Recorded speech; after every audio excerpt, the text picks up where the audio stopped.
Thank you very much, Abel. I'm very happy to be here. I found the first talk really inspiring. So, for reasons that you will see, I should also apologize perhaps for my unofficial job title. My boss said I could make up my own job title, so I asked my colleagues what it should be, and they're then it kind of stuck. So, who are we? STFC is part of UKRI, which is part of, well, it's sort of organizationally structured under DCIT. We manage, fund, and conduct research in the UK to the tune of about £8 billion a year, sort of implementing the government's data and science strategy, and across a very wide range of applications, medical sciences, and you probably know most of these things. So for STFC in particular, which is where I sit, I've sort of tried to structure what we do in a set of pictures. The bottom left one is the detector, the Atlas detector and the Large Hadron Collider, which obviously is not on our premises, but we build detectors for the Large Hadron Collider, and we have a lot of, we manage the UK contribution to CERN and ESA, and we do a lot of stuff with the Large Hadron Collider data. So when we had Higgs bosons, when the Higgs was discovered, we had Higgs events here, right under my feet, in the data center. So it's just this, basically big science kind of stuff, the things that are beyond the scale of most universities or even most countries. And then we just, we support that with the big instruments. And we also have the global collaborations across the world for the really big science, which is essentially what it's about at when you start looking at things. So it's things like the Large Hadron Collider, the Square Kilometre Array, gravitational waves, big astronomy things, chemistry, physical sciences, tomography. Because I'm in scientific computing, so we support the big instruments, but we also do our own research into computational chemistry and material sciences and whatnot. So what I'm going to talk about today is really about, I should admit now that I don't know much about BIM. I have had a couple of proposals, but some of them were unsuccessful. I will talk about a project that did some BIM type work, and I will talk about how we do modeling for like our first speaker mentioned, if you have decision makers and domain experts who need to do modeling, they're not computing experts. So you don't want to daunt them with command lines and stuff. You want to give them a friendly interface. So I'll talk about this as well. The picture on the right-hand side is actually inside one of our older tape robots, I think. So it's actually, again, part of our infrastructure. So the first thing I want to talk about today is the project that I worked on for a few years ago. It was a 3-year project from a Horizon 2020 grant, and it was called MF2C, which is something like Managed Fog to Cloud Computing. So the idea is that fog computing is pervasive computing, like you have cloud computing, we think of as in data centers that you can access remotely and you can get as much compute as you like, as you need. But fog computing would be computing very much at the edge and in between. And how do you connect the two? Because if you have a building, for example, which is full of sensors, then you want to aggregate that data at some point so you can learn from it and you can find out whether the sensors are telling you the right things or whether a sensor is malfunctioning and stuff. So you have the full picture. And you may not just have one building, you may have several buildings. Some of this work was designed for our Italian collaborators where they have earthquakes. So they want to know if there is an earthquake, and if there is one, how does it affect the buildings that they're monitoring? And we also had related use cases with smart boats and monitoring people in airports. So the idea with people is you look at whether people congregate and there's you need to intervene to ease the pressure on certain parts of the airport. Like people are queuing up at security or passports, or these days These days it would be passports, I guess. So the idea was to build a project that sort of looked like this, which is how I normally tend to implement it when I do these early prototype projects, where I put an MQTT server in the cloud, and then I just have everything communicate with that. And I set up a database in my data center to subscribe to that so that all the events eventually get aggregated. So this is a little bit of a cheap and cheerful approach, but the advantage of this is I can set it up in 5 minutes or less and suddenly have things working. People can connect on their phones and they can play along as well. They can see the data coming in using a standard MQTT app, and they can just see the sensor data, or we can discuss things. So that's like the cheap and cheerful prototype. But in this project, the MFCC project, we went to the other scale to have a full featured platform that basically could do everything that we would possibly think of as use cases. So there was a rather full-featured MFCC agent, which we ran on Raspberry Pis that were deployed out into the various bits that we wanted to look at, so that, again, they could do some intelligence on the data before it was sent on to the data center.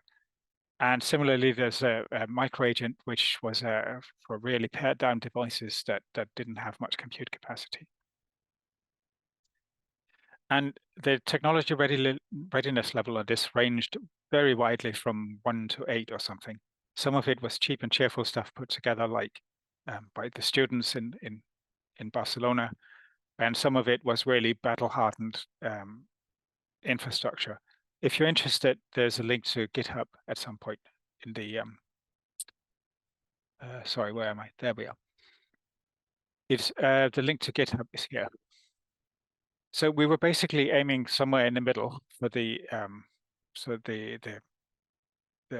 scale of where we sit, the hardware, the software that runs on that hardware.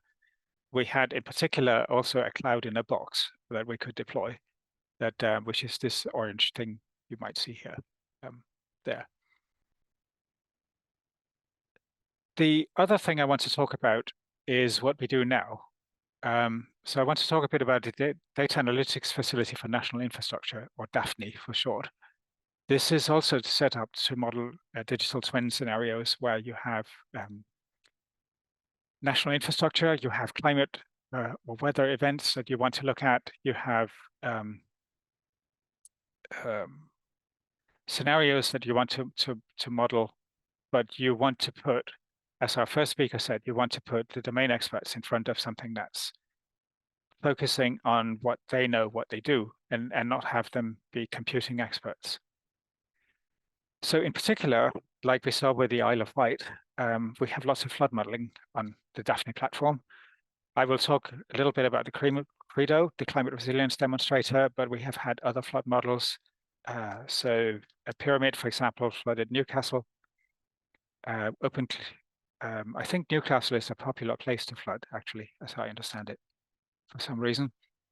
And it helps also that we have climate data in-house as well. We have we run one of the data centers for NERC. So in a sense, getting access to that data is fairly simple because they will be hosted in the same data center. So in theory, it should just be connecting the wires between them. I will also talk a little bit about the Building a Secure Resilient World program, which is where we have we can award funding to people to do research in security and resilience of national infrastructure. So the idea behind the DAFNI platform is that it's a simple, user-friendly way to explore models, explore data sets. There's a data repository, and we are extending the range of external data that we can tie into these workflows as well. But the idea is that we have users at 3 different levels. At the most advanced level, you have users who build the models, like the blobs you see on the right-hand side of the diagram. There's the things that are connected with arrows. These workflow components need to be built. If you can't use existing ones, if you can use existing ones, then it's great. but typically projects need to build their own as well. So that's the most advanced topic. Then you get people who put workflows together, which is simply just drag and drop like this. You just put stuff, you drag things together that you need, and then you put a visualization or save my data at the end, and then you can share the visualization with others, and you can store the data for further use later. And then the least advanced user in the computing sense is the person who actually makes use of that visualization. To explore the model, to explore the data set, and to try and explore the visualization, to take decisions about which places are the weakest parts, which can I save money, can I reduce CO2, can I by making changes to the infrastructure. So this is kind of where the digital twin modeling comes in, that the data in this case is not live, but you are exploring the scenarios around that data set, and then you're trying to take decisions for all these goals: reducing money, reducing cost, improving resilience, reducing CO2, and all that stuff. So a particular example of this is the climate resilience demonstrator, which is led by the Connected Places Catapult. And we, until now, have mostly been investigating the impact of flooding on national infrastructure, and in particular communications and water and power networks. In particular, you might get cascade effects across these networks. For example, if you lost a power station in a flood, then that might put too much load on another power station or substation, whatever they call it, like these units you see out there in the field. And then in turn, that puts too much load on the other substation and causes that one to fail. So you get like this cascade effect across the network. Or you might have the loss of power to a pumping station might then in turn make a flood worse because you can't pump the water out. So all of these things could with the different kinds of models you have here, you can try and find out what are the weak spots in my infrastructure, particularly when you take these cascade effects into account. And then you get the economics people in and set them down in front of the data, and their view is completely different because they will look at the assets out in in the simulation basically, and say what are the economic costs of protecting them and the cost of them failing at some point. So the role of Daphne here is again to provide the friendly access to the experts, and we have a scenario where we've taken real data from a real model from real world applications, and I can't show you this. This is simulated data. For the real data is sensitive, so I can't show you that. But you can sort of see how it works. So we have the actually interactive visualizations where you can sort of move things around, and you can choose to have layers that you turn on. Like in QGIS, for example, you can choose to turn layers on and off and stuff. So depending on what you want to see in your infrastructure. In the overall timeline, we had a phase 1 that started just looking at the flooding in a particular area of the country. And then we went on to what we now call phase 2, where we looked at more sophisticated models for floods. But we are now in a sort of Credo Plus type phase where we have funding from Ofgem and Ofwat to do research on with respectively energy and water networks on further types of failures. Because while we until now have focused on flooding, we will also now look at extreme heat and other factors that might be of interest to the asset owners. So this is a slide that I borrowed from one of the collaborators. It's essentially showing how things fit together. You have the data at the bottom where you collect the data from all sorts of places, including the weather data that we feed into the system. And then you want to try and make insights, but ultimately you want to sit the decision makers, the policy people in front of that simulation and have them make decisions about where to focus their their efforts. So essentially, this is set up as a separate area inside of Daphne. I won't talk much about this, but it's set up within our infrastructure with secure hosts for the asset data. And the idea is that eventually we will hand over those secure hosts to the asset owners so that they can run their own data infrastructure and update it from time to time, and then just communicate with each other to find out what the impact is. So the role of Daphne in that case would be to drive the simulations to say your area is now being flooded, or you have an extreme heat event over 3 days and you need to tell us what the impact is of that on your asset. So the idea is to put the asset owners in control of their data, but yet they collaborate with each other, even if they're competitors. The data sharing policy will enable them to collaborate with each other to find out what the impact is on their asset. Okay, so again, you can find more information about this. There's stuff on the Daphne website. We have links in the description, and I can provide more information if you contact me as well.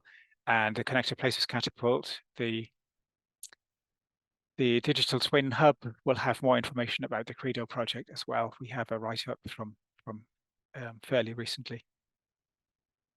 So my last few slides, because I'm sort of running out of time a bit, is just to take a step back from all this and see where are we and what can we do? How can we share things with each other when we build models, when we work together on building simulations? Because you have the domain experts, you have the compute experts, you have the data scientists, you have the whatever. You need people to work together to try and get to the goal. And in fact, this is what we often see as a sort of supporting research in the UK, that research is turning increasingly multidisciplinary, where you have stuff coming across from other parts, but different disciplines tend to do different things or they do things in different ways. So there can be a bit of a culture shock as well, where we try to encourage people to make their data available in support of their publications, in support of their research, and in support of other people's research as well. So we increase the impact of the data. And this is ranging from the big stuff, like the big instruments that live 30 years or more, to the tiny things that are people doing stuff on the internet with their citizen science projects or the schools. So with the data, we have the simulations and we have the instrument data that we have recorded, which are either large data sets that we make available, or they are sort of curated collections of data from many, many, many different sensors, like weather stations and stuff. And we put those together and try to do quality assurance on those to make them usable for everybody else. The simulations are there for things like colliding planets together and stuff that's very difficult to do in real life. So, but you can do simulations on once in 1,000-year weather events as well, as we've done in Credo. So we can't wait 1,000 years, but we can do that simulation now. So we can do stuff in simulations that we couldn't otherwise have done. And that too can feed into that digital twin model, like in Credo, where we look at the impact on the infrastructure. And then finally, you want to look at the derived data that comes out of these projects and say, how can I assess what the impact is of that? Because if it turns out that my project, my data has a lot of impact, then I can apply for more funding saying, look, I have had a lot of impact and I could do more stuff. And with that, thank you very much.